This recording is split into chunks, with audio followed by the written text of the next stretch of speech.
Nada, estamos por arrancar, chicos.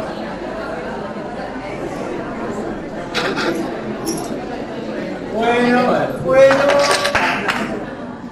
Nada, estamos por arrancar, queríamos presentarlo acá al profe Franco. Él fue egresado de esa facultad, pero es médico anatomopatólogo. Bueno, nos va a dar la clase acá para prepararte para injuria sobre la introducción a anatomía patológica. La anatomía patológica es una disciplina que se ve muchísimo en injuria y defensa. Y bueno, es la gran disciplina que vamos a ver, que llevamos del Robin, que es un libro bastante largo, ya seguramente lo deben haber estado viendo. Y nada, que hay varios docentes que toman el examen de eso y bueno, pasamos el ciclo. Promoción de la salud, ahora el perfil de la enfermedad, es como estudiar también algo nuevo, lo que no estábamos muy acostumbrados en el ciclo anterior. Así que bueno, espero que les guste mucho la clase. Nosotros vieron que hicimos la otra vez una charla introductoria del cursado de tercer año. Bueno, esa la hicimos presencial. Hoy a las 5 de la tarde la vamos a repetir de manera virtual. Por si alguien no la vio y si quiere conectar a ver cómo va a ser el cursado de senior, cómo va a ser el cursado de fármaco y el básico primario. Y de todo el tercer año. Así que bueno, gracias Franco por la clase. Bueno, mi nombre es Franco, como dijeron, yo soy médico que cursó acá, hice la especialidad acá a la vuelta del pasillo a la derecha, que es anatomía patológica. Y bueno, yo lo conozco a los chicos hace un montón, yo cursé con Bruno. Y siempre que puedo trato de dar una mano con lo poco que puedo dar, que es lo que sé. Yo, la única aclaración que hago es que yo no soy docente de la cátedra. O sea, no tengo horario de clase consulta, no tomo examen, no estoy haciendo laboratorios. ¿Siguen teniendo los prácticos con los frascos? Sí. Bueno, no estoy en los prácticos con los frascos. O sea, estuve en la cátedra como residente, vengo a dar una mano con lo que sé de patología y solamente como introducción. Después, si quieren, me olvidé de poner mi mail si me quieren preguntar por algo de esto en particular. Porque después, referido a lo que es el cursado, yo no estoy metido en cómo se dan las cosas y demás, entonces no quiero por ahí pisar donde no me corresponde. Solamente contesto lo que haya dado yo en la clase. ¿Sí? ¿Así se me escucha bien? ¿Para escribir está bien o está muy oscuro? Está bien. ¿Está bien? Listo, perfecto. Bueno. ¿Qué es la patología para ustedes? Ya se me estaba proponiendo. Patos, ¿leyeron algo? ¿Tienen una idea, algo? ¿Cómo? Una ciencia. Una ciencia. ¿Qué es una ciencia? Bueno, una especialidad, seguramente, en anatomía patológica. ¿Sí? ¿Qué piensan que se estudia? La enfermedad. Bien, muy bien. ¿Y la semiología qué estudia? De las enfermedades. Bueno, bien. ¿Qué otra cosa se le ocurre? O sea, ustedes ya cursaron primero y segundo año, digamos. Salieron toda la parte normal, se podría decir, con trabajo a tiempo libre, crecimiento y desarrollo, el ser humano y su medio. Y ahora llegan a la injuria, que es como la parte más divertida, que es cuando todo eso se empieza a descalabrar. Y bueno, básicamente, patología, patos viene de sufrimiento y luego logía, estudio. ¿Sí?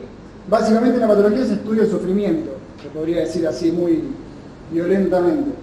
En realidad es algo mucho más entretenido de lo que suena, no es porque lo haga yo ni esté haciendo apología de la especialidad, sino porque además también nosotros vemos la enfermedad en colores. Si ustedes se acuerdan en histología, la hematoxilina y la eosina, que se unían a distintos componentes, entonces uno lo podía mirar a microscopio óptico y podía ver los tejidos. Se podría decir que en la patología sería como la parte de la fisiología que en realidad estudia la enfermedad.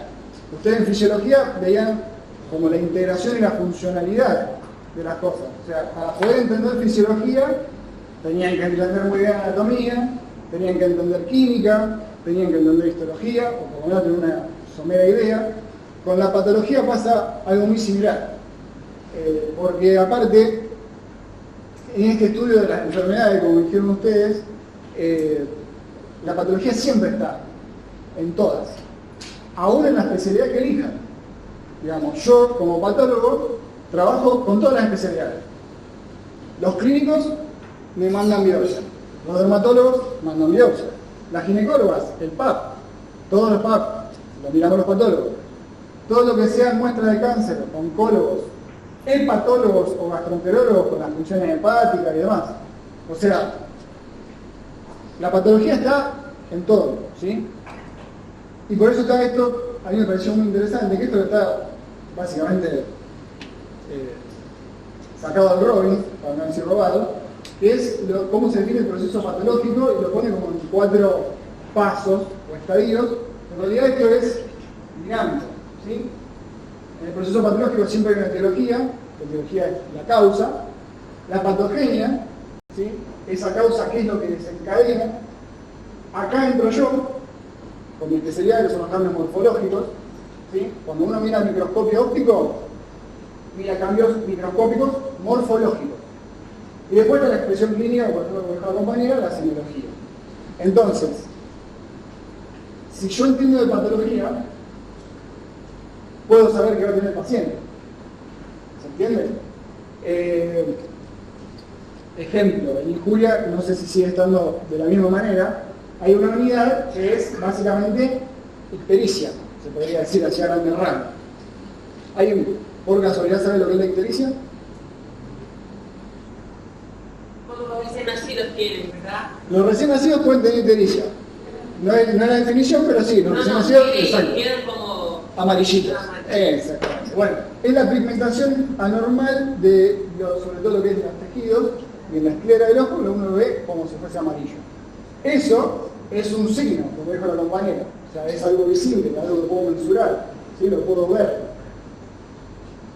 Pero cómo llegó a estar el paciente histérico, lo explicamos con la patología.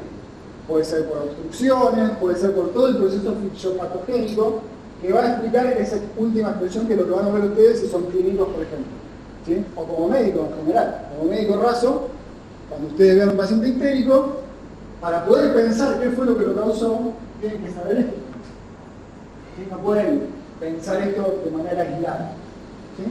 Por eso es tan importante la patología. Más allá de que a mí me guste la patología. ¿Sí? Bien.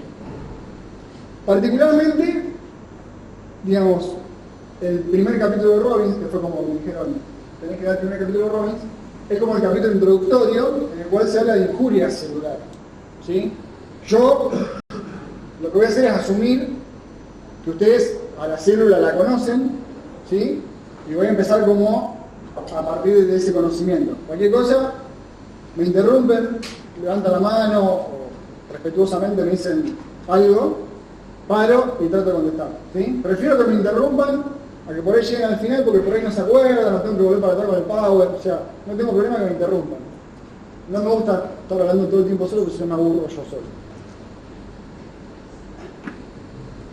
Bueno, el área se llama injuria y defensa, ¿sí? Y es, creo que, bastante atinado el nombre porque engloba muchísimas cosas dentro de ello.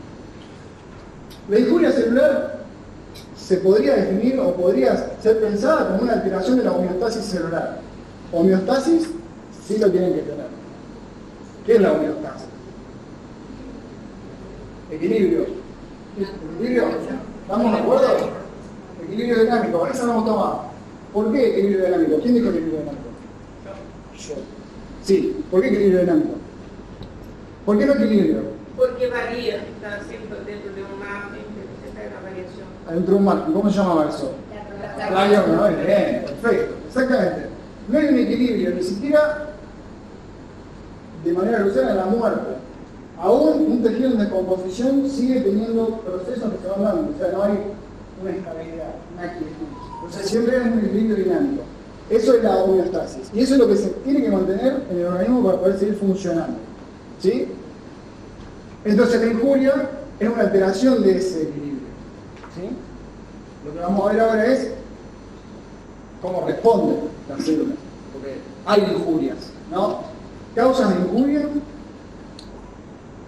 Me refiero a las estrictamente biológicas, yo sé que me pueden decir injurias psicológicas, sociales. Me refiero a la estrictamente biológica porque es lo que nos atañe ahora, digamos, no quiero ser. No sea un microorganismo. Un microorganismo, ¿qué hace un microorganismo? Una infección. Perfecto, bueno, una infección es una injuria. ¿Sí? La salmonela, que ahora está muy de moda con los chinchulines, los papás que estaban infectados, ¿verdad?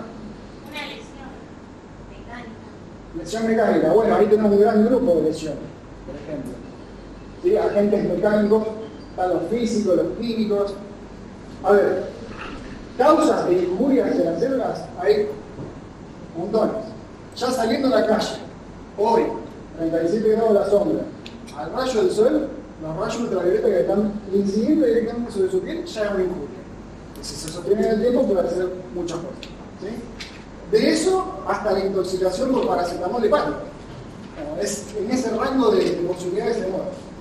Entonces hay un montón de causas. Yo no quise ponerme acá, a poner un cuadro, estar en Robbins, con cualquier libro de biología, lo agarran, lo van buscando y van viendo ejemplos hasta de las clasificaciones que tienen. Y esas injurias, digamos, en la célula tienen objetivos. ¿Sí? La célula es algo muy pequeño, pero a su vez algo muy complejo y tiene muchas cosas. ¿Sí? ¿Se acuerdan que la célula tenía organelas? Tenía una membrana celular, tenía toda una organización bastante compleja. Y, digamos, en la mayoría de los libros o en la literatura en general, van a encontrar que las dianas o objetivos de estas injurias celulares, que son las que finalmente terminan generando algo en la célula, casi siempre van a encontrar los mismos ejemplos. Que fíjense que son justamente estructuras vitales, ¿sí? La mitocondria, química, ciclo de Krebs, respiración celular, interrupción de síntesis de proteínas. Si hay interrupción de síntesis de proteínas, estamos en un problema. Daño al ADN, no tengo que ni decirlo. ¿Sí? El citoesqueleto. Hoy se sabe que el citoesqueleto no es la mera estructura de sostén de la célula. Las proteínas del citoesqueleto están en comunicación con las distintas organelas y se dan transporte de elementos entre organelas y organelas. O sea, no es un mero armazón el citoesqueleto, mucho más complejo de eso. Ni hablar de lo que es la alteración de la estructura de la membrana, ¿sí? Eso que separa la célula del medio externo y con el cual estamos siempre constantemente viendo cómo hacer para poder adaptarnos a lo que está afuera. ¿Sí? Entonces vemos que los objetivos, digamos, en la literatura se repiten. Esto tomado de otro libro de patología, no sé si lo conocen, pero muy... El Robbins está bien. Yo quise mezclarlo con algunas cosas, pero si no, básicamente les pongo la foto del Robbins y chao. ¿Hasta acá? Bien. Ahora, ¿toda injuria a la célula va a llevar a la muerte celular? No, ¿por qué? ¿Quién dijo que no? Si me quiere levantar la mano. Un mecanismo adaptativo. Muy bien. O sea, no toda lesión va a llevar a la muerte celular. Aparte, digamos, pensémoslo desde la lógica. Si nosotros salimos y nos va a llover, van a matar toda nuestra célula, estamos en un problemón. Ya no podemos salir a la calle. Entonces tiene que haber mecanismos adaptativos. Pido disculpas que esto está en inglés, es un trabajo científico, pero me pareció importante, yo lo voy a ir recorriendo con ustedes como para que no se me pierda. Algo que no discutimos es que las injurias, o sea, los efectos nocivos hacia la célula, no todos tienen la misma intensidad, y también tiene que ver con la duración con la cual yo tengo ese estímulo nocivo. Como yo les dije, por ejemplo, salgo a la calle y los rayos ultravioletas del sol dan sobre mi piel, que yo soy blanquito empedernido, voy a tener una lesión celular. Ahora, no es lo mismo que yo esté 5 minutos al rayo del sol a que esté 1 hora al rayo del sol. Claramente, si estoy 1 hora, me voy con un morrón a mi casa, por lo blanquito, y eso va a ser lesivo para mi piel, hasta puedo generar ampollas de distintos grados. ¿Sí? Entonces, no tengo puntero, perdón, me tenía que hacer así. A ver. Cuando la perturbación de la homeostasis es leve, se pueden poner en juego, como dijo la compañera, mecanismos adaptativos o respuestas adaptativas. ¿Sí? Ahora, ese mecanismo adaptativo puede ser suficiente para esa injuria, entonces la homeostasis celular se recupera, y por supuesto, si tenemos homeostasis celular, célula, tejido, conjunto de células, órgano, conjunto de tejidos, los organismos se mantienen en homeostasis. Ahora, si los mecanismos adaptativos no alcanzan o fallan, o si la perturbación de la homeostasis es, digamos, muy intensa o muy potente, o sea, un estímulo muy nocivo, ¿sí? La célula puede entrar en lo que se llama punto de no retorno. Punto de no retorno sería como el momento en el cual la célula indefectiblemente va a entrar hacia la muerte celular. ¿Sí? Por eso punto de no retorno. Cuando el estímulo es leve o han fallado los mecanismos adaptativos, estos puntos de no retorno pueden entrar en lo que es una muerte celular regulada, como se la conoce por algunos autores, o accidental cuando es algo muy intenso. Esto es de un trabajo, ¿sí? No necesariamente siempre es así, pero me pareció que resumía bastante bien lo que vamos a ver. Esa muerte celular regulada puede generar respuesta inflamatoria, ¿sí? A través de la liberación de moléculas, esto no sé, creo que dijo Julia, sí. Esto significa patrones moleculares asociados al daño. Cuando se produce la muerte celular, pueden liberarse al medio, ¿sí? Componentes que previamente no estaban y estaban dentro de la célula. Esos componentes servirían como para avisarle, che, estamos en un problema, acá reventamos, ¿sí? Por ejemplo, ADN. El ADN suelto es un patrón molecular asociado al daño. Entonces el organismo empieza a reconocer que hay un daño. Entonces eso puede traer la respuesta inflamatoria para tratar de contener eso, ¿sí? Y muchas veces lo que pasa también es que se liberan citoquinas. ¿Citoquinas? ¿Concepto de citoquinas? No. No. Bien. Son básicamente componentes relacionados con la inflamación, con el proceso inflamatorio. Para poder tener un proceso inflamatorio, yo tengo que lograr que todas las células inflamatorias lleguen al punto de lesión. ¿Cómo lo hago? Mandando mensajes, por ejemplo, con citoquinas. Las citoquinas se liberan, eso estimula que vengan células de la defensa, macrófago, neutrófilo, que a usted se le ocurra, eso lo van a estudiar bien, para que lleguen al sitio donde se está dando la injuria. ¿Sí? Esta muerte celular regulada secundaria puede darse también la muerte celular primaria sería injuria de la célula, pero esa célula cuando, entra en muerte, puede estimular a las células vecinas a que desarrollen también un proceso de muerte.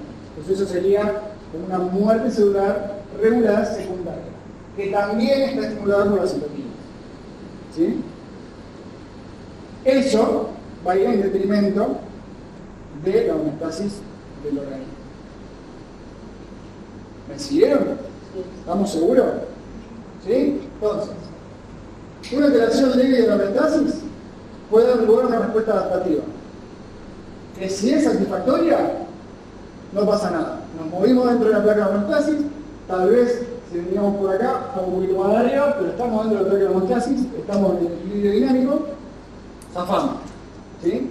Ahora, puede darse un estímulo mucho más intenso que no alcance en los mecanismos adaptativos, y entonces ahí se empieza a complejizar un poco más, puede darse lugar a la inflamación, ¿sí? Y ahí hay ya una alteración de la homeostasis que después podemos ver, dependiendo del proceso inflamatorio, si se resuelve o no se resuelve, ¿sí? Pero el organismo entra en una disregulación de la homeostasis. ¿Sí? ¿Seguro? ¿Sigo adelante? Perfecto. Profe, Sí. perdón, no entiendo por qué la citotoxina en este caso inhibía el sistema inmune y no lo estarían activando. ¿Tiene que salir como esa raya así hacia la izquierda y está inhibiendo? ¿Esta? Sí. Sí, porque en realidad son moléculas citotóxicas. Entonces a las células inflamatorias puede que la genere un efecto deleterio. explico? Contra la célula inflamatoria como tal. Pero el proceso en total sí estaría activándose, ¿o no? De vuelta. Yo libero citoxina. Veo que algo está Moléculas mal. citotóxicas. Sí. Sí. Si son citotóxicas, son moléculas citotóxicas, pueden afectar a la célula inflamatoria que está viniendo a resolver el problema. ¿Me explico? Y esas moléculas citotóxicas son las que dan lugar a la muerte celular regulada de otras células vecinas. ¿Me expliqué? Ahora sí. ¿Sí? ¿Seguro? Más o menos. Más o menos. Bueno, vamos a hacerlo más sencillo.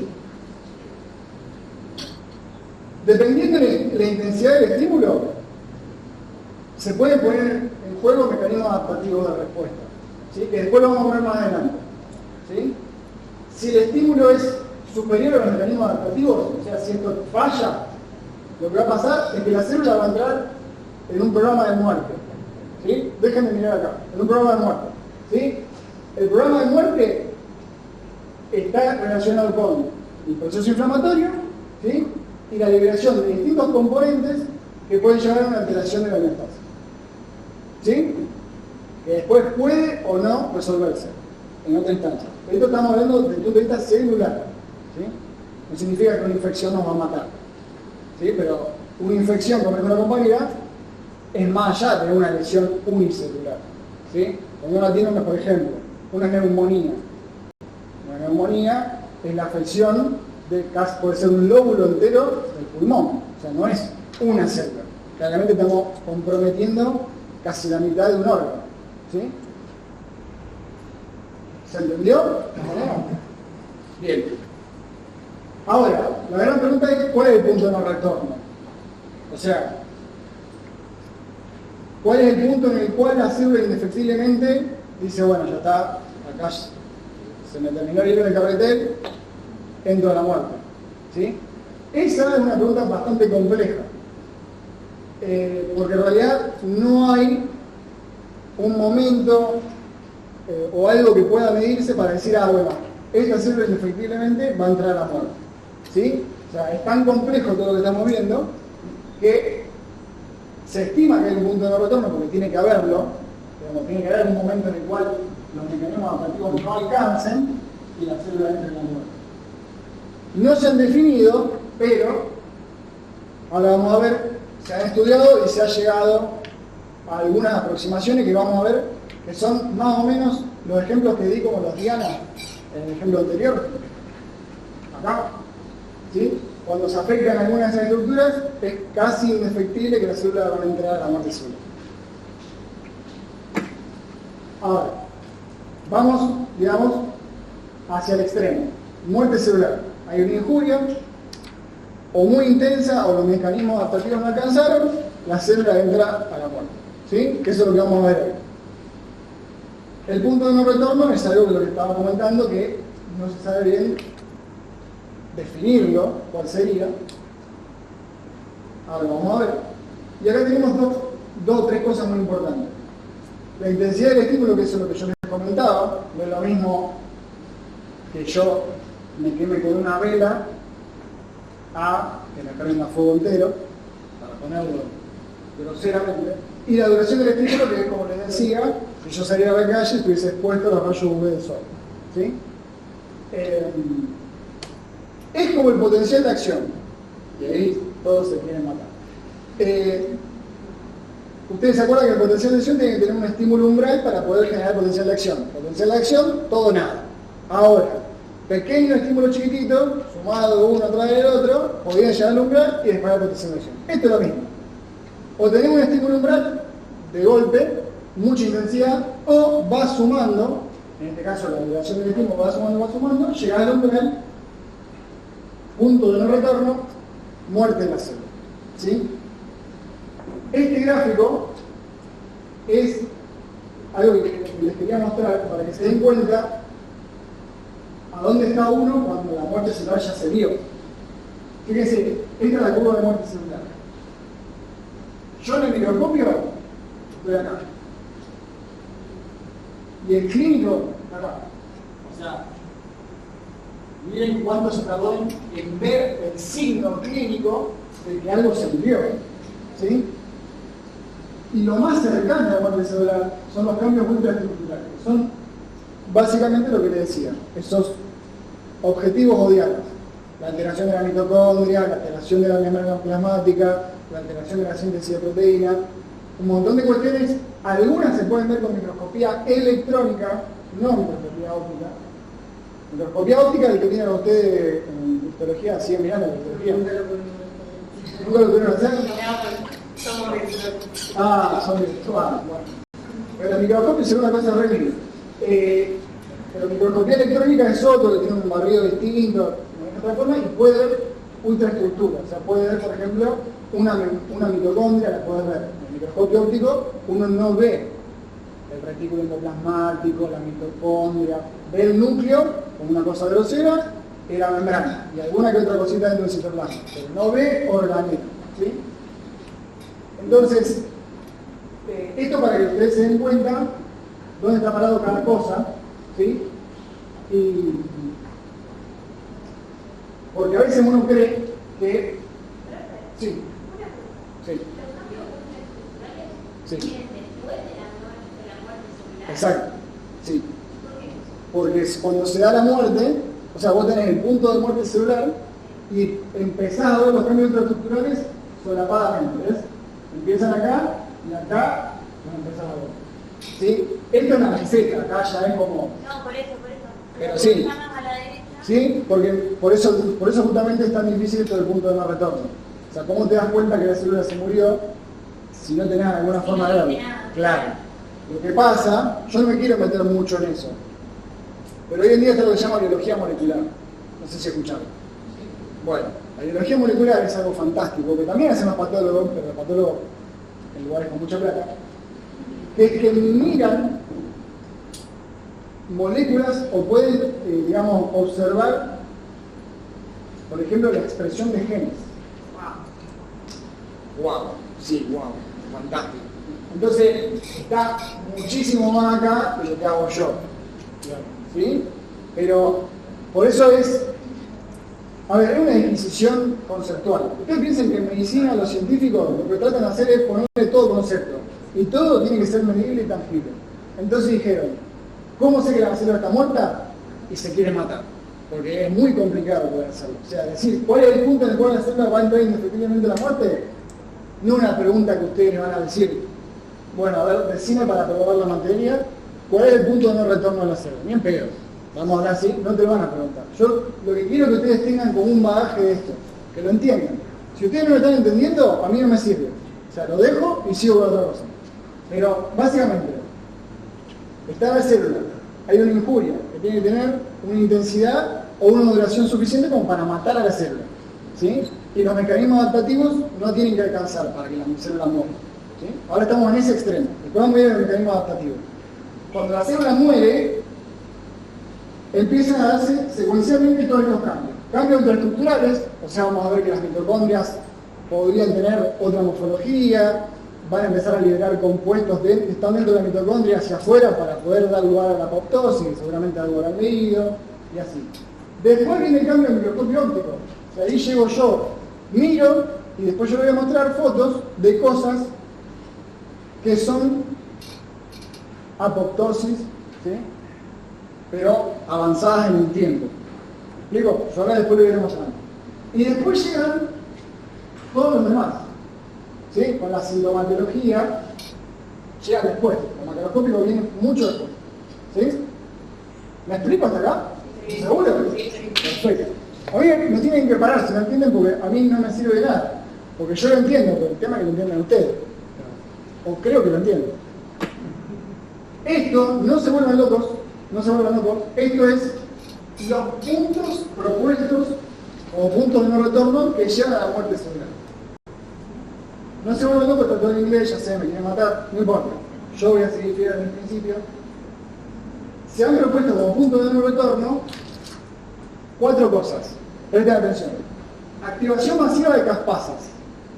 Si alguien leyó algo de apoptosis, en algún momento de su vida sabe que las caspasas son de la apoptosis. Listo.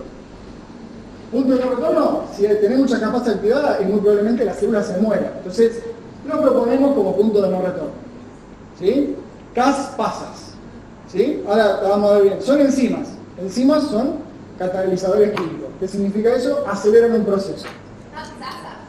Cas, pasas. Cas, pasas. Fluotético sarmiento, pasas. Cas.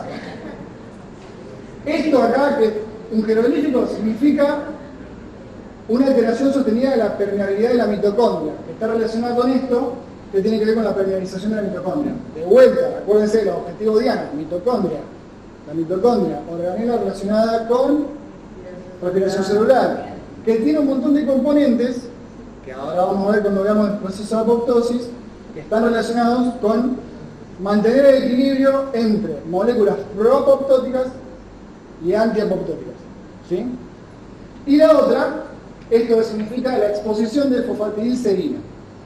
La membrana plasmática tiene fosfatidilcerina, pero ¿hacia dónde está? Digamos, ¿se acuerdan cómo era la membrana plasmática? Bueno, ¿se acuerdan de que eran como fosforitos? Bien. Esos fosforitos, básicamente, para que tengan un esquema, la exposición de fosfatidilcerina sería dar vuelta al fosforito. ¿Sí? Entonces, cuando se altera la estructura de la membrana, eso es una señalización de que esa célula también está en daño. ¿Sí? Y podría servir para que, por ejemplo, venga un macrófago y chao. ¿Sí? Esos serían como los puntos de no retorno propuestos. ¿Quién te va a preguntar esto? Absolutamente nadie te va a preguntar esto. Esto es solamente para que ustedes vayan comprendiendo lo complejo de lo que estamos viendo. ¿Sí?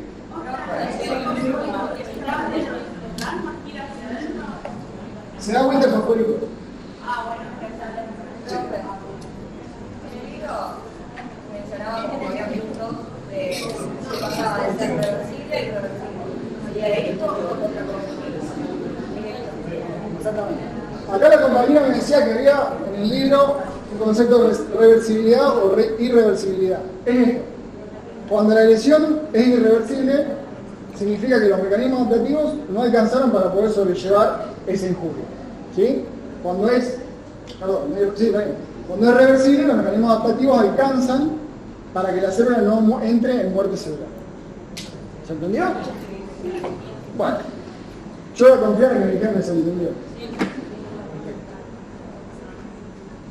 Entramos de lleno en lo que es uno de los mecanismos de muerte celular que van a ver en el libro. El Robin tiene 250 fotos, yo le puse una foto de Robin también, que es la apoptosis. ¿Sí? Esto son fotos de hace muchísimo tiempo de un señor. ¿Se acuerdan del folículo de De Graaf? ¿Se acuerdan? Bueno, esto es de un conejo. ¿Sí? Este está activo y este está involucionando. ¿Se acuerdan que el folículo, si después, ¿se acuerdan? Sí. Lo que vio este señor es que el que acuñó el término cromatina y mitosis, o sea que Walter Fleming es un genio, vio que pasaba esto con las células que estaban involucionando, ¿sí? Que era que veía que la cromatina se rompía. Entonces lo llamó cromatolisis. Cromatina ya lo había puesto él, ese que es, lo va a usar como quiere. Lisis, lo tuvo. Sí, se rompe. Cromatolisis. Mucho más tarde viene este señor que le puso apoptosis, pero es exactamente lo mismo. ¿Qué es la apoptosis? También la van a leer como muerte celular programada. Es un tipo de muerte celular, ¿sí? Que entre sus características más groseras no se asocia a una respuesta inflamatoria, ¿sí? Entonces podemos ver apoptosis en procesos fisiológicos. Por ejemplo, como ustedes vieron en embriogénesis, ¿qué pasa con la mitocondria? ¿Se acuerdan? Se va involucionando, ¿sí? Va involucionando y queda, los restos de mitocondria que quedan del embrión están en los núcleos pulposos de los discos intervertebrales, ¿sí? Cuando antes era el eje de todo, termina siendo el disco pulposo de los discos, el núcleo pulposo de los discos intervertebrales, ¿sí? Esas células tienen que entrar en apoptosis en algún momento, ¿sí? Que es una muerte celular programada. Y es ATP dependiente, o sea, consume energía, ¿sí? Entonces, la apoptosis es uno de los tipos de muerte celular, el otro sería la necrosis, que lo vamos a ver. no siempre está asociado a algo patológico. Acuérdense, es un proceso que está, digamos, el nombre celular que está en procesos fisiológicos y depende de la ATP. ¿Sí? Esta es la imagen conocida, si le llegan al Robin, y van a ver que yo no me quería meter en los procesos más moleculares. En el Robin están descritos, tiene dos vías la apoptosis, intrínseca o extrínseca. ¿Sí? Básicamente, en las dos vías, lo que van a ver es lo que les decía antes, la activación de caspasas. ¿Se acuerdan que habíamos dicho que un hito para decir, bueno, esta célula va a morir, muy probablemente, es la activación de caspasas? Son enzimas que lo que van a hacer es fragmentar el citoesqueleto y el ADN. ¿Sí? Y la célula va a empezar a generar como si fuesen burbujas, así se la describía antes del microscopio. Están compuestas por membrana y restos de organelas y citoesqueleto que se está dividiendo. ¿Sí? De esa manera, en la apoptosis se dice que se mantiene la integridad de la membrana. ¿Sí? O sea, no es que se libera el contenido de la célula hacia el exterior. Se libera de manera ordenada, como si fuese por estos bubones o burbujas, que contienen lo que estaba dentro de la célula. ¿Sí? ¿Qué pasa con esto? Viene el macrófago y el macrófago se lo come. ¿Sí? Básicamente. Hace un proceso de intrusión y genera toda una lisis de esos componentes. Por esto, digamos, es que la apoptosis no genera una respuesta inflamatoria. ¿Por qué? Porque no liberó nada de dentro de la célula que pueda llamar la atención. ¿Sí? Solamente activa o tiene ciertos ligandos para los fagocitos. El fagocito va, cumple su función de comer, se terminó. No tenemos activación de neutrófilos, nada. ¿Sí? La célula muere, homeostasis recuperada. ¿Se entiende? Por eso también está dentro de los procesos fisiológicos, ¿sí? Para poder controlar eso.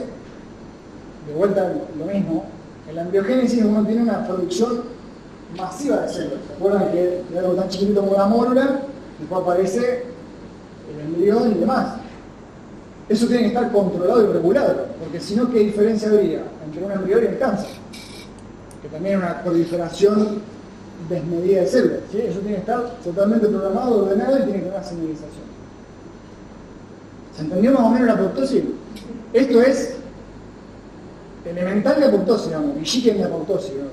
Porque esto tiene toda una señalización, qué sé yo, que la pueden ver en el ROM si quieren, y estudiarla mejor. Pero básicamente es eso.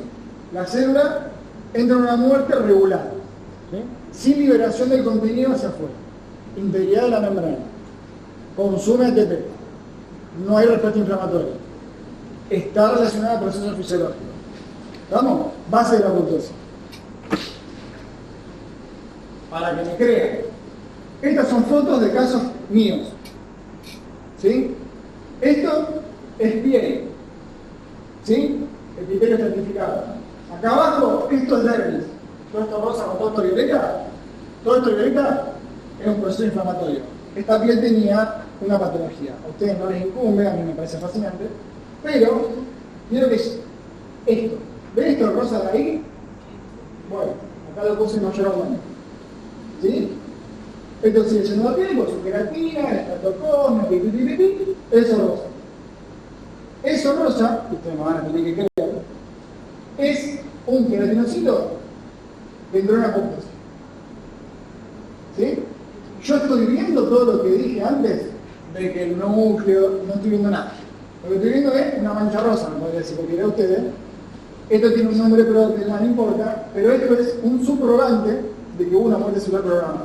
O sea, yo sé que esto significa que un queratinocito se murió y está controlado. O sea, esta muerte no fue la que generó la inflamación. Esta inflamación tiene que ver con la patología. Esto es un queratinocito muerto. Pero fíjense, la imagen que tengo yo, con lo que yo les había explicado antes. O sea, yo llegué tarde a ver la apoptosis. ¿Sí? O sea, es ultraestructural, digamos, la explicación y la fisiopatogenia de la necrosis es ultraestructural. Necrosis, que es como se postula como la antítesis o el otro tipo de muerte celular. Para que vayamos ubicando en el tiempo-espacio, es un término que se usa hace más de 2000 años y se empezó a usar principalmente con cosas que uno veía al ojo vivo, lo que se llama macroscopía. Macroscopía, lo que puedo ver al ojo desnudo, sin el microscopio. Generalmente se usaba en ese tiempo para cuando uno veía un tejido totalmente desvitalizado o que había perdido totalmente su función y sus características, ¿sí? O sea, es un término que se usaba más para lo macroscópico. Hoy en día se sigue usando como un tipo de muerte celular. Algunos ponen en duda que sea un modo de muerte, pero bueno, está relacionado con el siguiente proceso. La necrosis en general se va a dar cuando uno tiene un estímulo nocivo importante, ¿sí? Y el proceso de necrosis, si se quiere, es un poco más sencillo. La célula entra en la injuria, ¿sí? Y la injuria es tal que lo que le genera la célula es una oncosis, se le dice. ¿La oncosis qué significa? Básicamente que se hincha. Las células se hinchan, las organelas se hinchan, la membrana plasmática nada más, chau membrana plasmática. Liberación de todo el contenido hacia el exterior. ¿Sí? No es controlado. No es controlado. Muy bien acá, perfecto. Se asocia en general a la respuesta inflamatoria, porque justamente no es controlado, y estoy liberando cosas que pueden servir de señalización para todo lo demás y decir, che, algo me pasó. ¿Se acuerdan lo que le dije? Los patrones moleculares asociados al daño. ¿Sí? Si yo libero cosas del citoplasma que no estaban en el exterior, eso se toma como algo no reconocido, probablemente. ¿Sí? Y otra cosa es que es ATP independiente, o sea, no necesita gastar energía. Es un proceso que se da, como les digo, se podría decir así muy grosero, como una explosión de la célula. ¿Sí? El otro proceso era todo más regulado, por eso también tiene gasto de ATP. La activación de enzimas, todo lo que sea catabólico, gasta. En este caso yo no estoy activando enzimas. Directamente la membrana no aguantó, la célula se hinchó, reventó, liberó lo que tenía adentro. ¿Sí? No tengo activación de enzima, no es algo programado, no es algo controlado como dijo la compañera. ¿Sí? Perdón, no entiendo entonces la diferencia entre necrosis y oncosis. La necrosis, en realidad, por eso, la oncosis sería el momento en el cual la célula se hincha. Es un momento celular. Exacto, un momento en el proceso. O sea, cuando la célula le llega un daño tal que va a generar necrosis, el paso anterior sería que se hincha. Esa hinchazón de la célula sería la oncosis. Para ponerle un término más. Pero eso pasa porque ha fallado la apoptosis. No, eso sucede porque el estímulo es tal que no da lugar a una respuesta para apoptosis. Exactamente. ¿Sí? Y el momento en que la célula se rompe sería la necrosis. Exactamente. Básicamente eso. ¿Sí? Hay un hijo mejor. Sí. Creo que está bien, no sé, pero entonces que la necrosis, como volcar su contenido, también provoca la muerte de las células que están en su cercanía.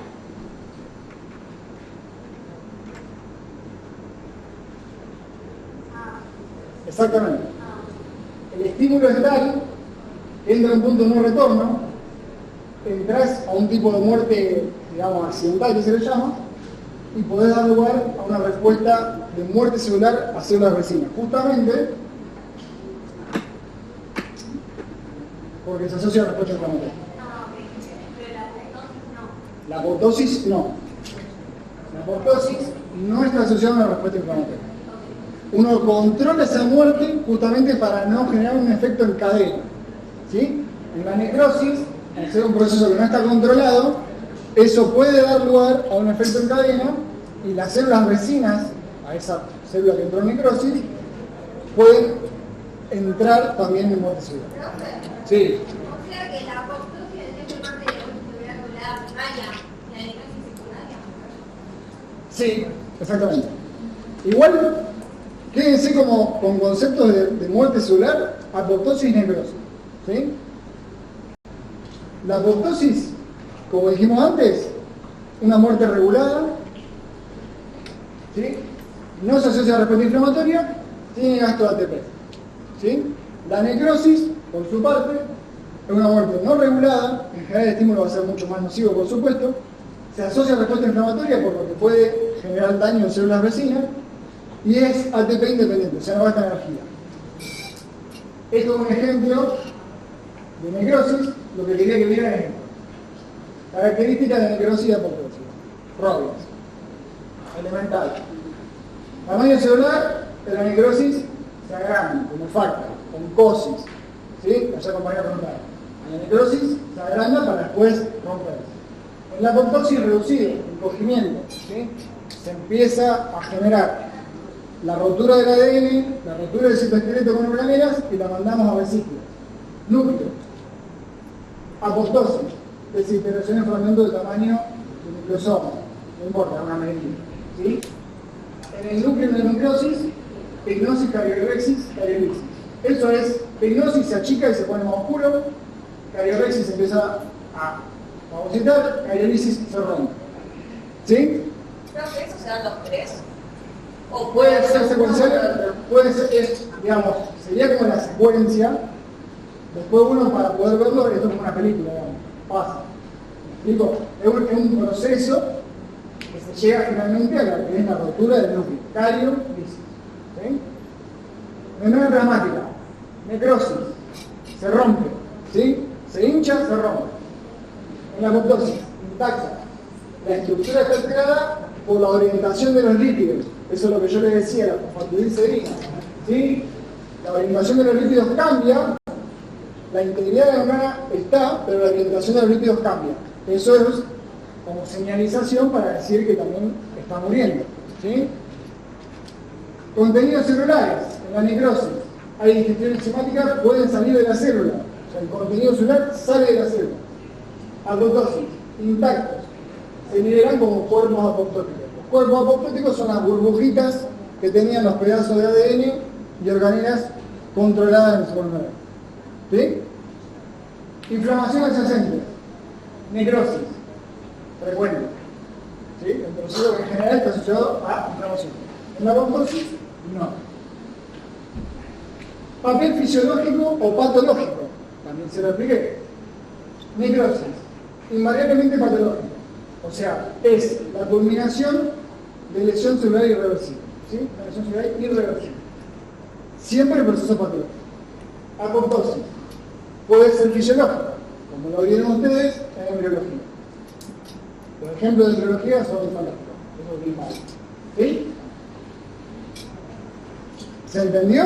A muy grandes rasgos, ¿se entendió? ¿Sí?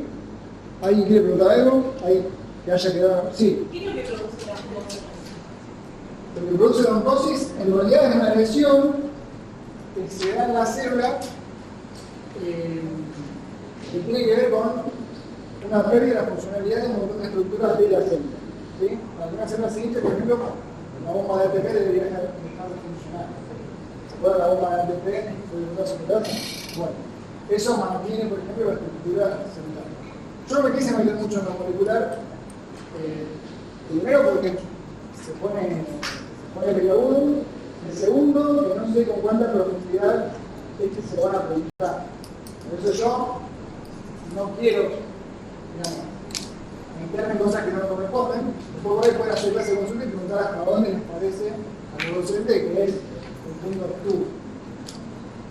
Con que vos sepas esto, yo creo que va a estar bien. No te lo quiero asegurar, pero sí, te suelta la robada, no la quería a mí. Yo no tengo nada que ver. Pero básicamente para poder estudiar la patología, si vos no vas a ser patólogo que te vas a interesar por esto, cuando vos entiendas esto te alcanza el sol. ¿Sí? ¿Alguna otra pregunta? Pregunten, No, prefiero que me pregunten y volver para atrás a que se queden con dudas. No, dale. Estamos con la cidotoxina. Si yo libero la cidotoxina, no funciona como antígeno, no me activa el sistema inmune.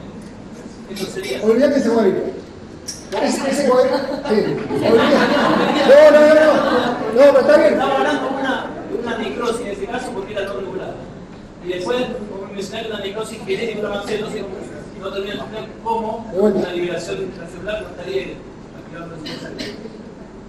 La liberación de citotoxinas, moléculas citotóxicas, citotóxicas significa que generan toxicidad a la célula. ¿Sí? Si vos tenés moléculas citotóxicas, van a generar muerte celular. Por necrosis y por apoptosis. En este caso, podría ser por necrosis. ¿Sí? Sí. Por eso no quiero ahondar. Pero en realidad, a ver, ¿ustedes entendieron? Vamos a hacerlo así. ¿Ustedes entendieron necrosis y apoptosis? Perfecto. Si entendieron necrosis y apoptosis, ahora les voy a decir algo que los va a desesperar, pero no importa. Sí. Chicos,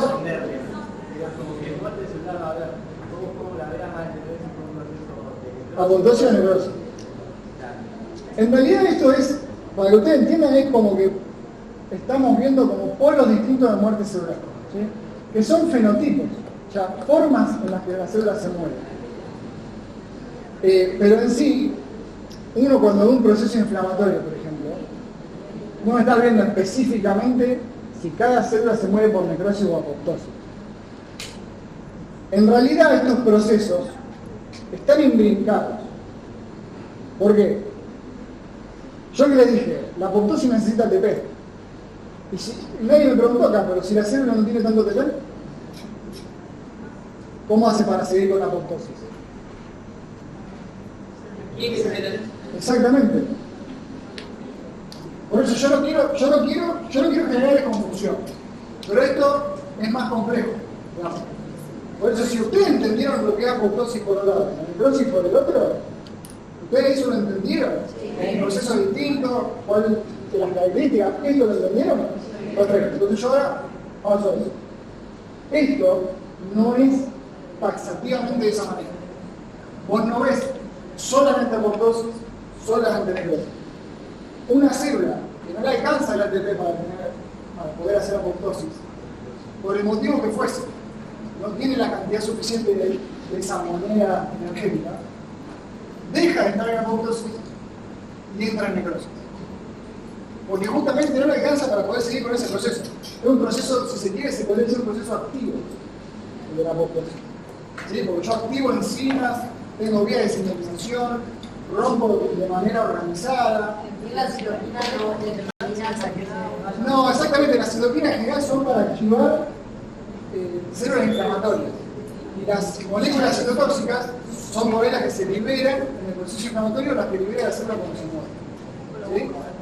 Pero por eso es complejo, no es tan sencillo esto, pero si ustedes entendieron los conceptos por separado, después si quieren, vayan al Robbins, lean cada proceso por separado y traten de ver los puntos que pueden haber en común.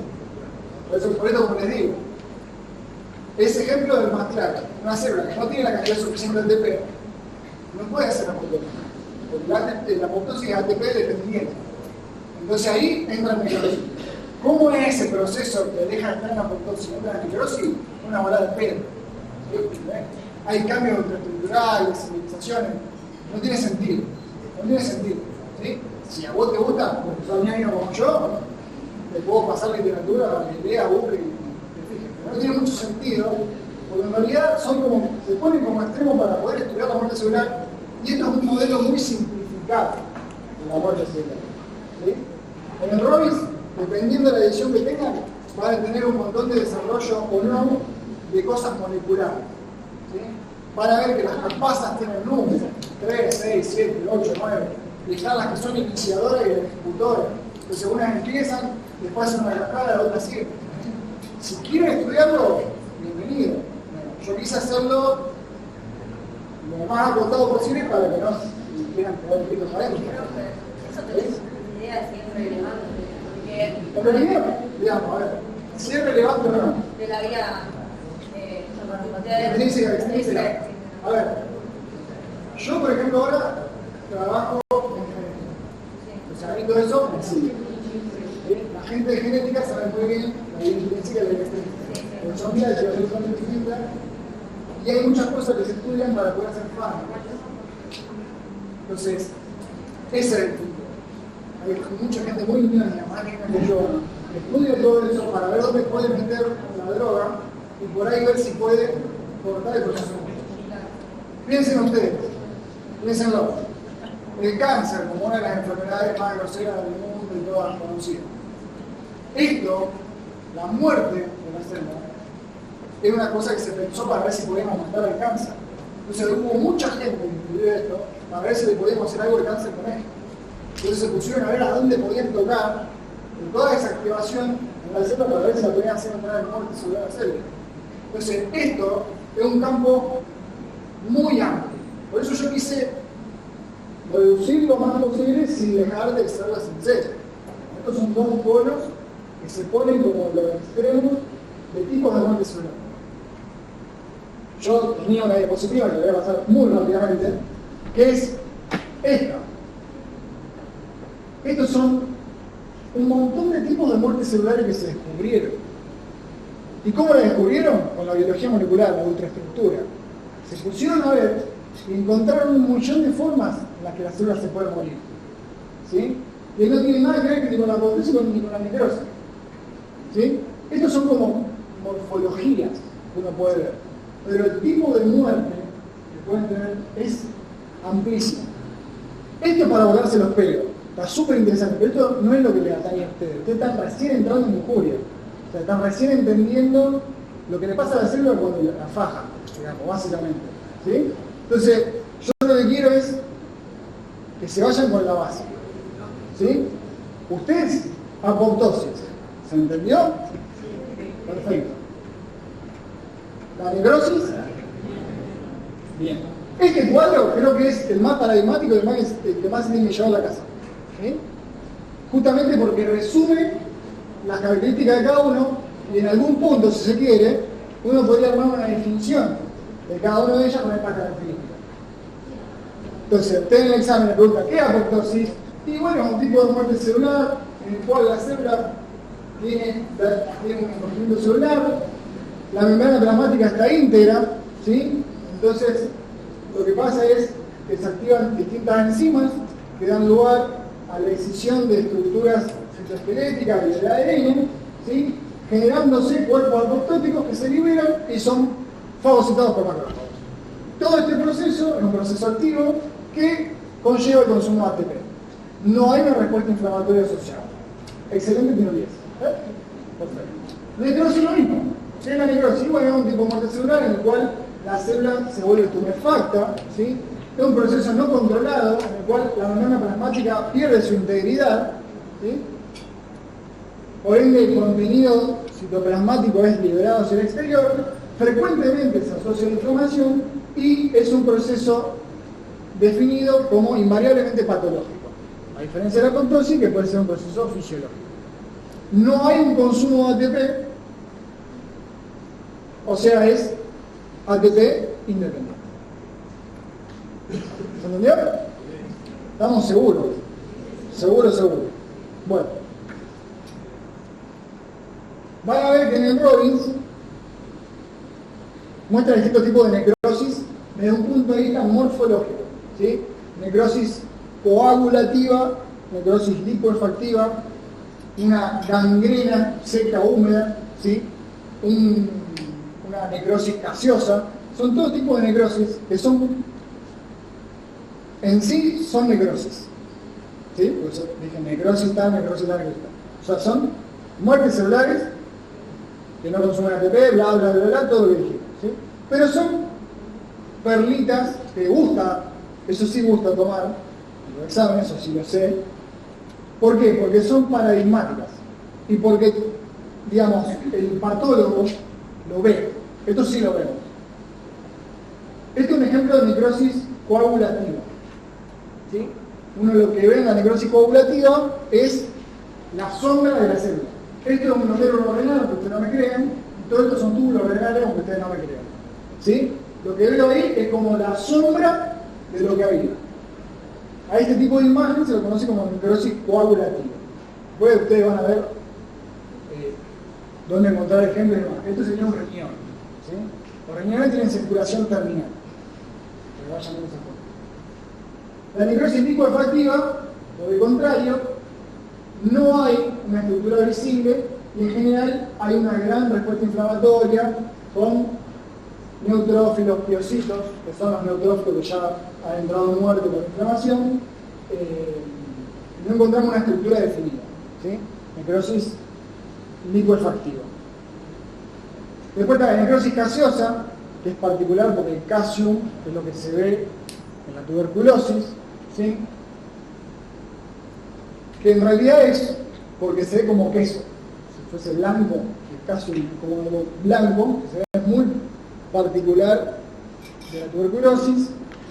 Y bueno, la gangrena seca y la gangrena húmeda, que son otros tipos de necrosis, que también lo van a ver ahí descrito en el Robin, son básicamente necrosis que se describieron mucho en miembros inferiores.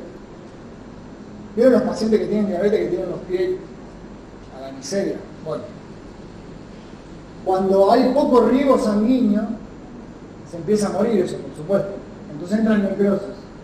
Entonces, ese tipo de necrosis se describió como una necrosis seca, en la cual hay muerte de las células por falta de riego sanguíneo, pero sin infección, digamos, ¿sí? Y se ven ciertas características. En la necrosis, en la gangrena húmeda, hay una sobreinfección de esa gangrena, ¿sí? Son ejemplos de necrosis, pero necrosis son todas son necrosis, ¿sí? ¿Eso quedó? ¿Seguro?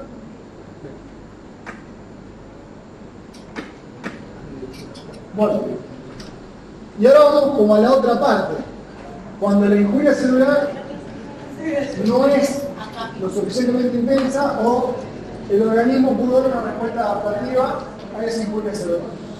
¿Sí? Sí. No es un tipo de necrosis. Es más discutido. Sí. Bueno, como respuesta adaptativa,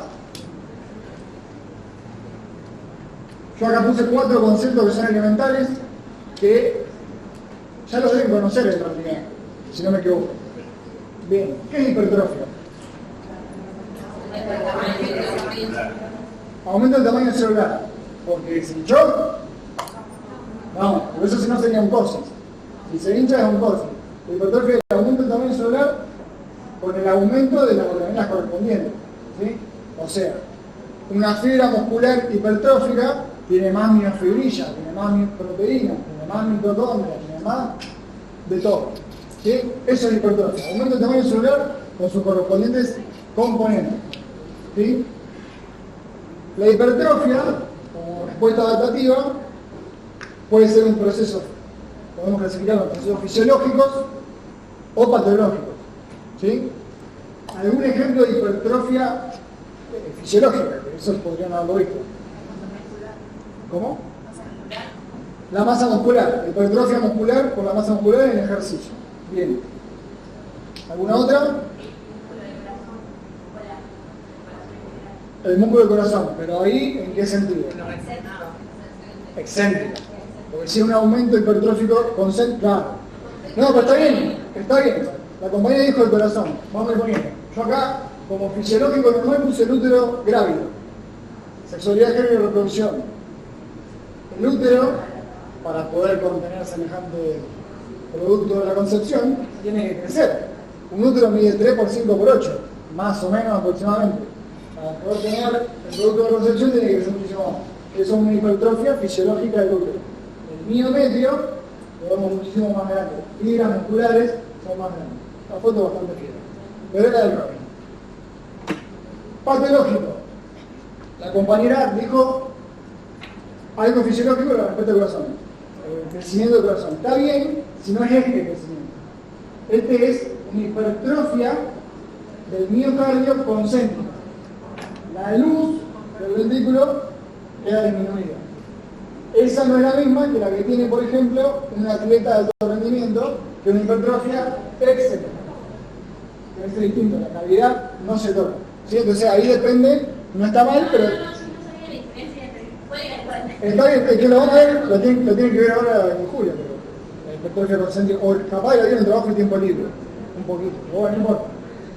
Esta es patológica, ¿sí? Hipertrofia concéntrica en el radio caudal. Nuestra doctora no nos dejaba hablar de hipertrofia en el ciclo de transmisión. Como que decía que era patológico. Pero bueno, había profesores que daban eso de corazón.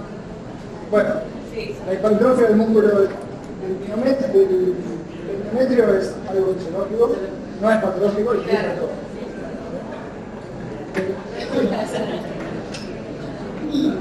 ¿Qué es la hiperplasia? ¿Saben lo que es? Aumento del número de células. Perfecto. Ejemplo de hiperplasia fisiológica. Crecimiento podría ser. En el crecimiento, claramente, yo acá puse, esta es una foto del microscopio mío, esto es un ovocito, folículo de grafo. Y esto es a gran aumento, la cantidad de células chiquitas que hay, y esto a menor aumento, la cantidad de células que tiene el folículo ahora. Todas estas son todas células distintas, las que tenemos acá, son 4. ¿Sí? Eso es hiperplasia fisiológica. Esto, no tienen por qué saber lo que es un ovario que tiene un cáncer. Miren la cantidad de células que tiene, todo esto es como eso, el cáncer tiene una hiperplasia. La hiperplasia, que en este caso sería patológica. ¿Sí? Atrofia, disminución del tamaño celular, exactamente, con sus componentes también. Esto es una foto micrópsica de un paciente que tenía 82 años y este uno de 36. Fíjense cómo se marcan más las circunvoluciones y los surcos y cómo acá se marcan menos. Esto es porque acá hay mayor masa encefálica. ¿Sí? Acá el cerebro está atrofiado, o sea, lo que es el parénquima cerebral se atrofió. ¿Sí? ¿Entienden? O sea, eso se da con los años. ¿Podrías repetir el segundo sería el de 36 años? Este tiene un 82, 46. Esto es algo más esperado que es una atrofia cerebral bastante marcada. Cuando vos tenés los surcos más anchos, eso se puede ver por ejemplo en las tomografías.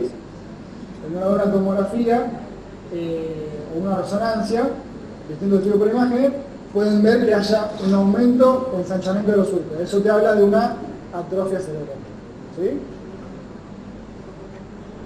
Esa está en el medio, la atrofia cerebral, porque con los años todo el mundo envejece y todo el mundo tiene lo que se llama como una atrofia senil con los años. Entonces podría ser considerado normal en ese paciente 82. En este caso, otra vez una foto de microscopio, pero acá vemos otra vez piel. Esta es la epidermis, esta es la dermis, y miren como acá, ancha la epidermis acá y acá está chiquita. Esta zona de acá, hay una atrofia de la epidermis. ¿Sí? Acá hay una enfermedad, no importa qué hay. ¿Sí? Es un ejemplo patológico. ¿Y la metaplasia qué es? Sí. Cambio está bien. Sería el reemplazo de una célula por otra de su misma estirpe. ¿Sí? O sea, los estirpes celulares que se acuerdan están el epitelio, lo que es el mesénquima, que son por ejemplo los condrocitos, el hueso, o sea, el hueso, tejido del pozo, todo eso va por otro lado, el tejido conectivo. ¿Sí? Entonces, la metaplasia es el cambio de una célula por otra de su misma estirpe. Si es epitelio, lo cambio por epitelio. Por ejemplo, el cervix, ¿sí? Cervix del útero. Está la metaplasia escamosa del endocervix. ¿Sí?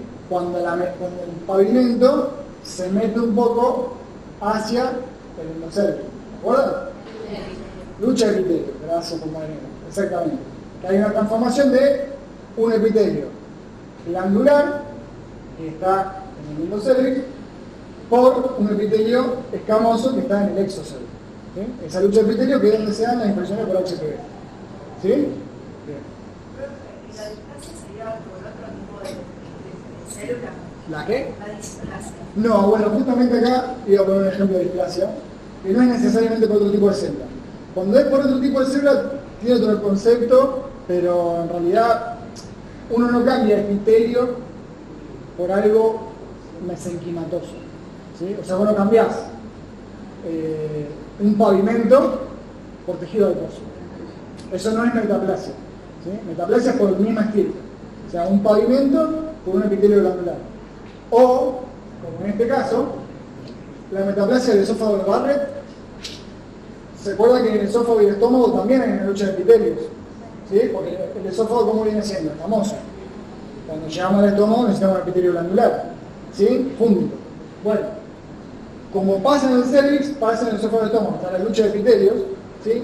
Y cuando a veces el paciente tiene reflujo, que significa que el estómago, el ácido del estómago sube hacia el esófago, el epitelio del esófago empieza a cambiar. Y ahí se llama metaplasia intestinal. ¿Sí? ¿Qué pasa? El pavimento se convierte en tejido glandular, como estamos viendo acá, y una metaplasia intestinal conserva caliciformes. ¿Se acuerdan las caliciformes que teníamos Musina? Bueno, esto no es normal. Esto se llama metaplasia de Barrett. Que se podría decir que hasta acá sería un mecanismo adaptativo. El problema es que a veces en metaplasia, como en este caso, se pueden asociar a displasia. Cuando el proceso, y ahí es cuando el proceso no alcanza y hay transformaciones en la célula que dan lugar a un proceso que después se puede hacer neoplasia, tumoral, como es en este caso. Esto es sin displasia, esto es con displasia. En la misma metaplasia, pero ya las células se transformaron, porque el estímulo nocivo que estaba dándose lugar no generó muerte celular, sino que empezó a generar alteraciones en ADN de la célula y la transformó en un tumor. Pero básicamente lo que tienen que saber ustedes, metaplasia es el cambio de una célula por otra misma estirpe. Siempre la misma estirpe. O sea, epitelio por epitelio, mesénquima por mesénquima. ¿Sí? La neoplasia es una buena pregunta. Es una buena pregunta. La neoplasia en sí mismo significa nuevo crecimiento, porque es hiperplasia y neoplasia. Hay neoplasias que son benignas y neoplasias que son malignas. Necesariamente no es una respuesta adaptativa. No, lo que pasa es que como benigna se considera como una neoplasia benigna, pero no una respuesta que uno, digamos, podría decir es fisiológica. O sea, por ejemplo, está la hiperplasia prostática benigna, que conocerán porque si tienen padres de más de 50, no les gusta ir al urólogo, pero tienen que hacer, porque se tienen que hacer un tacto rectal y la muestra para PSA, que para poder estudiar a ver si pueden desarrollar o no un cáncer de próstata. Muchas veces lo que pasa es que tienen hiperplasias prostáticas benignas, pero no es algo como una respuesta a una lesión, sino que es algo que en general se da por distintos motivos. En ese caso sería por una estimulación hormonal que hace que haya una proliferación del tejido, pero no necesariamente es maligno en el sentido de que no tiene alteraciones que lo hagan potencialmente metastásico, sino que es un tumor que crece y por el momento se mantiene ahí. Pero no sería una respuesta necesariamente adaptativa. Sí, por ahí, la hiperplasia y la hipertrofia, que estarían más de ese lado. Por ejemplo, van a leer en el libro de Robbins que el ejemplo que se ponía para la hiperplasia era el hígado, que lo dejaban a Prometeo colgado y castigado y se lo venía a comer el buitre el hígado y todo el tiempo se le regeneraba el hígado. Entonces la tortura era que el buitre le comía el hígado, creciera y volviera al buitre y le siguiera comiendo el hígado. Son cosas que están en Robbins, pero el hígado tiene la capacidad en realidad de, si uno saca un pedazo del hígado, lo que hace el resto del hígado es compensar la faltante que hay. ¿Se entiende? Entonces puede tener un proceso más de hiperplasia o hipertrofia para bancar. ¿Cómo? Se regenera. Claro, sí, se regenera en parte para poder bancar la funcionalidad que tenía el órgano. ¿Sí? Eso se ve en muchas cosas.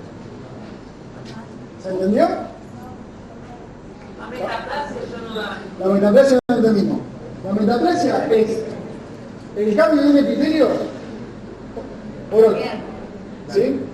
Si vos tenés, como te dije en el service, hablamos con la compañera, un epitelio glandular que cambia por un epitelio pavimentoso. ¿Sí? O sea, cambias epitelio por epitelio. ¿sí? Una célula de una estirpe epitelial por otra de la misma estirpe. ¿Se entendió? Hay una vaga estructura de los fumadores, que el epitelio de atrás de- Ese es el otro ejemplo. El epitelio de atrás es el epitelio respiratorio. Epitelio estratificado, ciliado, con células caliciformes. Pero el efecto de útero, eso se va después del pavimento. ¿Cómo se cree? No, en realidad lo que vos tenés se llama metaplasia, una metaplasia madura. Cuando vos a veces tenés esa metaplasia, o sea, el epitelio endocervical se transforma en pavimento y queda como pavimento. Y eso es una metaplasia madura pavimentosa. No es que se va. No es la infección por HPV, ¿eh? No es lo mismo la infección por HPV que la lucha de epitelio, ¿eh? Son cosas distintas. Pero en este tejido, pero en el útero está bien, ¿no? El útero está bien, sí, es una respuesta adaptativa. Es una respuesta adaptativa. Pero ¿Sí? si se está en el, vos dijiste el esófago, Esto es el esófago que se da por una lesión. O sea, vos tenés reflujo gástrico. El estómago tiene ácido clorhídrico, ¿sí? pH muy bajo. El esófago no es un órgano que está adaptado a soportar ácido. El estómago sí, el esófago no. Entonces, cuando sube el ácido, lo que hace es generar una respuesta en la célula para cambiar de epitelio para poder hacer frente a ese ácido. ¿Cómo se le hace frente al ácido? Con mucina. Entonces vos tenés células caliciformes que por lo menos empiezan a generar mucina. ¿Sí? Esa sería como la respuesta a lo que hay. ¿cómo vas a tener más células? Célula calciforme. Claro, célula calciforme. Exactamente. Eso, digamos, esta es una respuesta adaptativa de la célula a esa lesión. Y esto sí puede generar una hiperplasia. No. No, no. Eso va por otro lado. Por otro lado. Vos hacés de cuenta que el estímulo no sigue, entonces el epitelio vuelve a otra vez a su epitelio normal. ¿Sí? Esto es una metaplasia. Después lo que pase es parte de la historia natural del reflujo ácido gástrico. ¿Sí? No, vamos a otro lado. ¿Sí? O sea, la respuesta es, después que se ve esto, eso, porque la injuria sigue, y tiene que ir a otro proceso. ¿Sí? ¿Se entendió hasta acá? Concepto de hipertrofia, hiperplasia, atrofia, metaplasia, ¿estamos bien? Perfecto. Los acúmulos intracelulares, ya me queda re poquito, ya los libero, yo sé que me odian, a mí no me importa. Son un tipo de respuesta también a ciertos componentes que pueden tener las células, ¿sí? Que pueden ser nocivos o no. ¿Sí? ¿Cómo termina habiendo un acúmulo intracelular, digamos que no es esperado?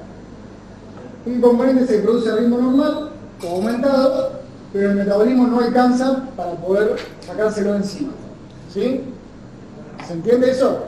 O sea, puede ser un componente que se produce normalmente en el cuerpo, pero el metabolismo no alcanza para sacárselo encima. Entonces se acumula en la célula. ¿Me siguieron? No me siguen. Por ejemplo, de un componente, ¿qué sería? Ácido, esto es el hígado.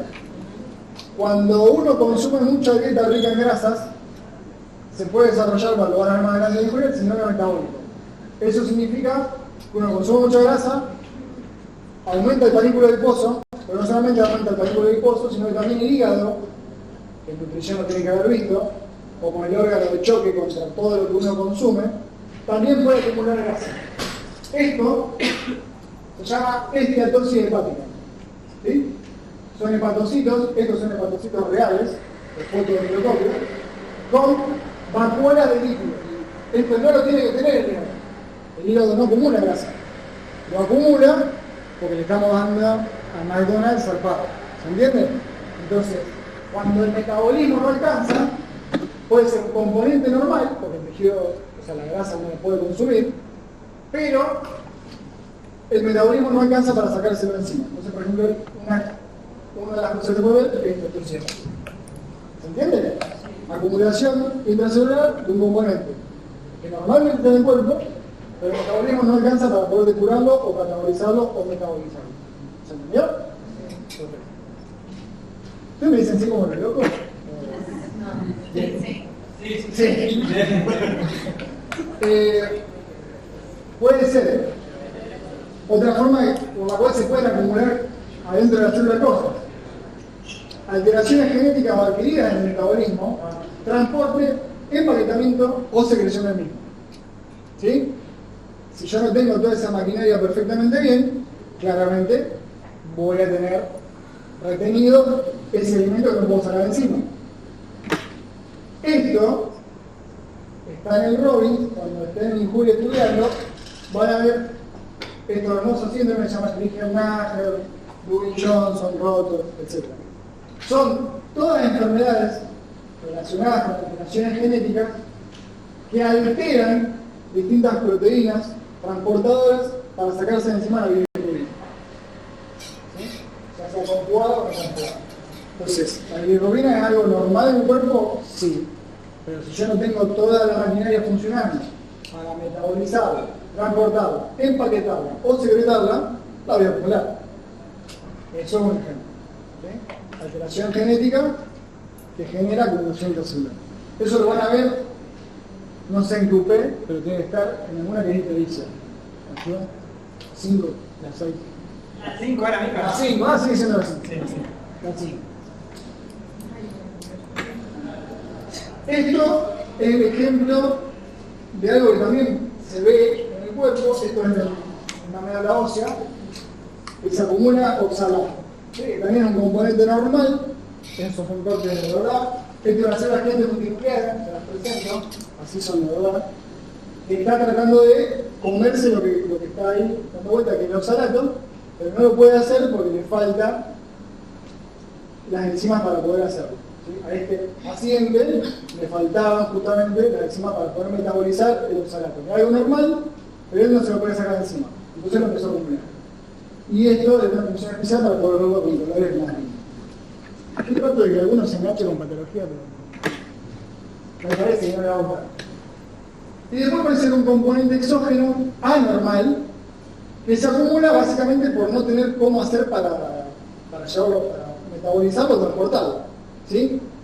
Esto en un pulmón y todas estas manchitas negras se llaman pigmento antracótico. Eso es lo que están respirando todos ustedes cuando salen a la calle. La contaminación ambiental. Casi todos tenemos eso en el pulmón. Es una cuestión, digamos, normal por la contaminación que hay en el aire.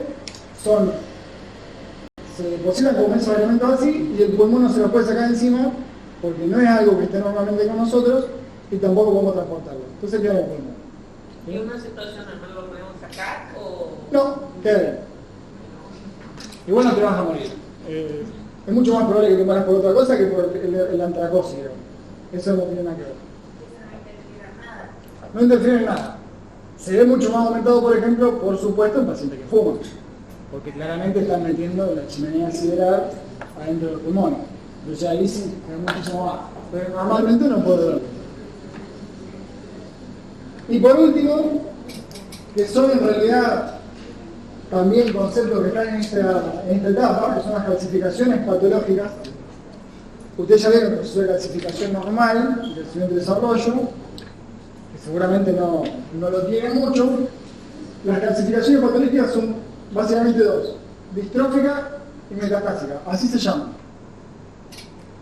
¿Cuál es la diferencia fundamental? En la calcificación distrófica, en realidad se da un proceso de calcificación, pero no hay un aumento de la calcemia o del calcio en general sistémico. Se da porque aumenta el calcio en una zona por un proceso inflamatorio, por una respuesta inflamatoria, por algo que dio la liberación de calcio local. Ahora, en una calcificación patológica de tipo metastásica, tiene que haber un aumento del calcio en el metabolismo circundante. Puede ser por 1.000 millones de motivos. Tiene que ver el metabolismo fosfocálcico, fijarse cuáles serían los motivos. Uno de los que yo le pongo es, ustedes la PTH la conocen, sí. ¿Qué hace la PTH? Aumentaba la resolución a nivel óseo. ¿Sí? Bueno, esto es una calcificación distrófica. Esto es un testículo, ¿sí? Está calcificado, ¿por qué? Porque acá hubo un proceso inflamatorio en su momento, hubo calcificación.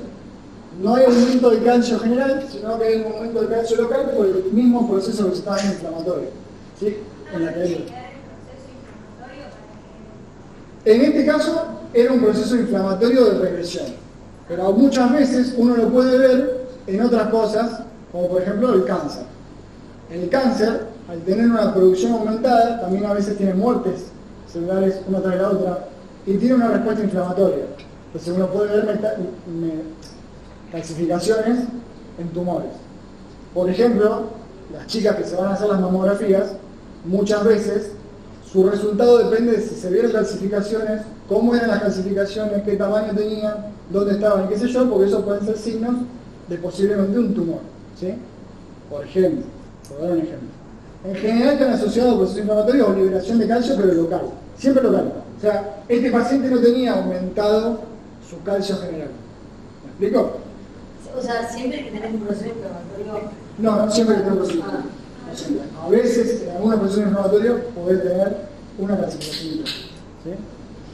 Profe, Sí. yo no entendí puntualmente cuál sería la diferencia entre distrofia y metaplasia. La calcificación patológica distrófica, ¿sí? Es una... La diferencia, digamos, puntual. O sea, Es la que tiene calcio aumentado ya no. una aumenta y a otro no. Sería La distrofia. metastásica vos tenés que tener sistémicamente, o sea, en tu organismo tiene que haber un aumento del calcio. Sea por un aumento de la resorción ósea, por la paratormona, por ejemplo, porque tenés mucho consumo de calcio, porque no lo estás liberando por riñón, por algún motivo no estás excretando el calcio, entonces aumentó el calcio en sangre, o sea, eso es metastásico. O sea, de esa manera, cuando tenés un aumento del calcio sistémico, el calcio se empieza a depositar en distintos lugares, que puede ser distinto, todo en cualquier lugar, ¿sí? Pero tenés que tener un aumento sistémico del calcio. En este caso, vos no tenés un aumento sistémico del calcio. Vos podés tener tu calcio normal, tu calcemia normal, el metabolismo del calcio normal y generar una calcificación distrófica por otra cosa. ¿Por qué? Por ejemplo, una neoplasia puede dar lugar a una calcificación distrófica. Un proceso inflamatorio no controlado puede dar lugar a una calcificación distrófica. ¿Sí? ¿Me expliqué? O sea, la diferencia fundamental sería que el calcio es, en este caso, necesario que esté elevado a nivel sistémico. ¿Sí? Y otro más local. Perdón. La dejaría también, por ejemplo, la T4 o la T3 también, ¿no? Sí, o sea, la T4 en realidad es la hormona tiroidea que aumenta el metabolismo y podría dar aumento de la resorción ósea. Podría, sí. Pero, ¿estás refiriendo a esa clasificación solamente para el calcio o es como en general? No, porque por ejemplo, nódulos que es, por ejemplo, de la tiroides, que es común, puede Se ser. calcifica. Claro. Sí. El calcio también. No, claro, pero el nódulo de la tiroides que se calcifica es como el de la mama. Cuando uno ve un nódulo tiroideo que está calcificado, es probable que sea una neoplasia.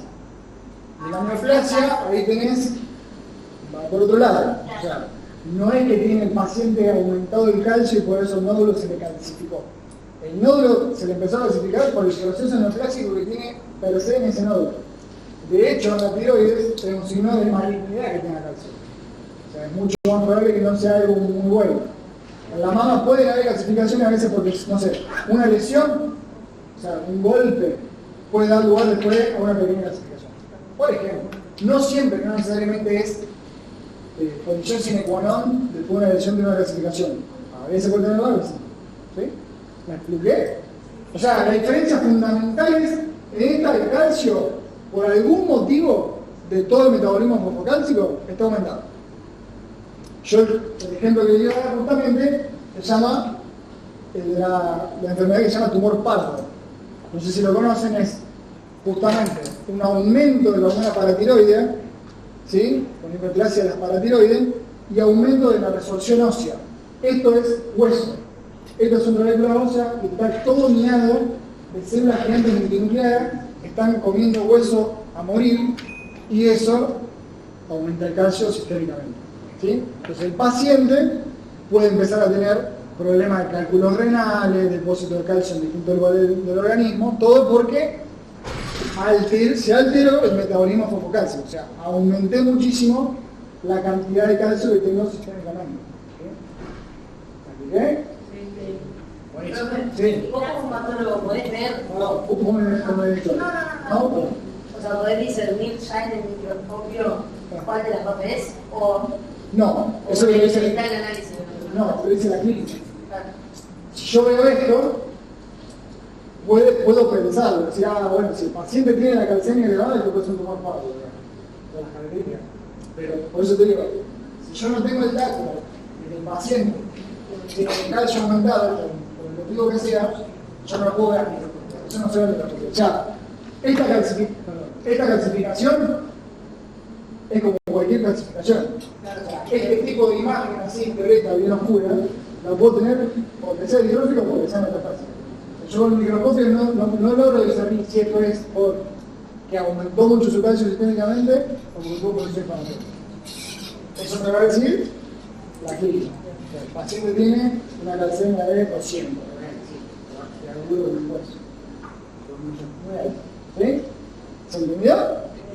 ¿Seguro metal?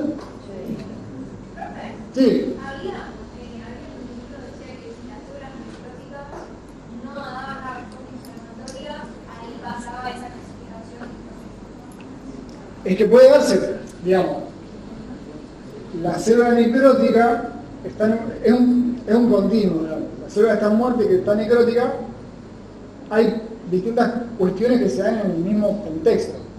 Si uno tiene un aumento de aquellas cosas que precipitan al calcio, o hay fósforo también dando vuelta, entonces ahí puede darse en ese proceso inflamatorio una calcificación, ¿sí? Porque tenés justo los elementos necesarios para que se calcifique. Digamos, por eso no es algo invariablemente relacionado a un proceso inflamatorio. Puede pasar que en la necrosis, por la liberación de contenido celular, vos tengas una calcificación. Es mucho más probable que si tenés una apoptosis, que vos haces una muerte regulada, en la cual no tenés la liberación de contenido hacia el exterior. ¿Sí? Entonces acuérdense que el contenido interno de la célula es muy distinto al contenido externo. Entonces cuando se da esa mezcla, ahí pueden darse muchísimos procesos químicos que no son los que habitualmente se ven, entre ellos podría ser una calcificación distrófica. Porque el citoplasma tiene calcio, y el retículo endoplasmático tiene calcio, y hay un montón de cosas que tienen calcio. Entonces si vos liberas mucho calcio en un medio que tal vez también tenga componentes que precipiten el calcio, fosfato, lo que fuese, yo hay química, ya no me quiero meter, da lugar a una clasificación distrófica. En ese caso sí, en la necrosis tenés una liberación, rotura de membrana con liberación de todo, entonces liberás el calcio directamente hacia afuera. En la apoptosis vas liberando pequeños pedazos de citoplasma, todo encerradito en la membrana.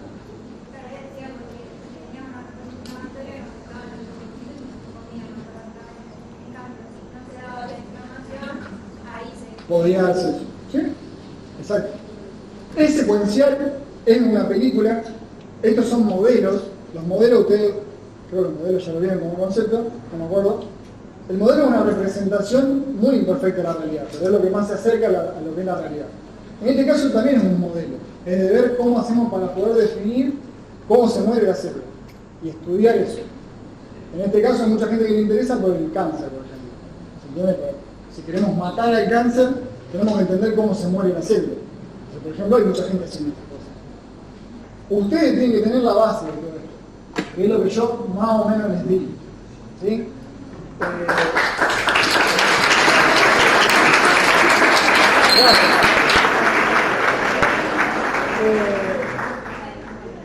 ¿Ustedes están seguros que me pudieron seguir? ¿Me expliqué bien? ¿Hay algo que quieren que repasemos?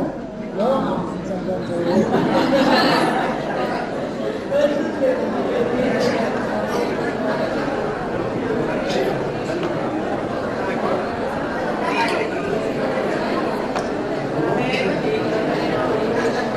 No es muy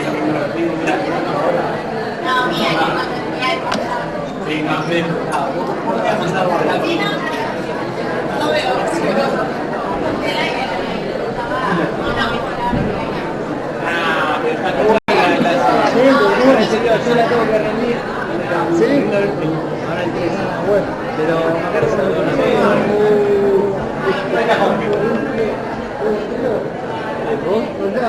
haciendo que se puede. Bien. ¿Qué anda de tu vida? Y estoy trabajando más.